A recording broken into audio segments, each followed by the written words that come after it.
ಅದು ದೂರ ಕೊಡಿ ಅವ್ರಿಗೆ ನಿಜವಾಗಿ ಅವ್ರ ಬಳಿ ನೈತಿಕತೆ ಇದ್ರೆ ಯಾವಾಗ ನಾವು ಹೋರಾಟ ಮಾಡಕತ್ತೀವಿ ವಿಧಾನಸಭೆದಾಗ ಒಬ್ಬ ರಾಜ್ಯಾಧ್ಯಕ್ಷ ಹೋಗಿ ಡಿ ಕೆ ಶಿವಕುಮಾರ್ ಕಡೆ 20 ಪತ್ರ ಸಹಿ ಮಾಡಿಸ್ಕೊತಾನೆ ನಮ್ಮ ಮುಂದೆ. ನನ್ನ ಬಳಿ ವಿಡಿಯೋ ಇದೆ. ನನ್ನ ಬಗ್ಗೆ ಹೇಳ್ತಾನೆ ನಾವು ಬಿ ಸಿ ಪಾಟೀಲು ನಾವು ಕಾಂಗ್ರೆಸ್ ಜೋಡ ಕೂಡಿ ಅಂತೇಳಿ.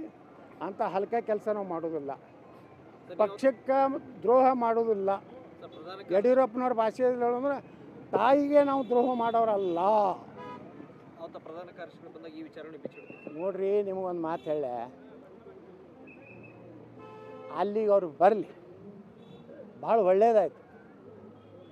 ನನಗೂ ನೀನೇ ದಿಲ್ಲಿದಿಂದ ಫೋನ್ ಬಂದದ, ತಕ್ಷಣ ಇವತ್ತು ಹೊರಟು ಬರೆದು ಬಿಡ್ರಿ ಅಂತ ಹೇಳಿ.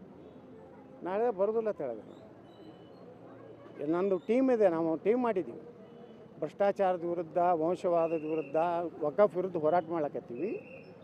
ಇಡೀ ಟೀಮ್ ನಾವು ದಿಲ್ಲಿ ಕರೆಸ್ರಿ.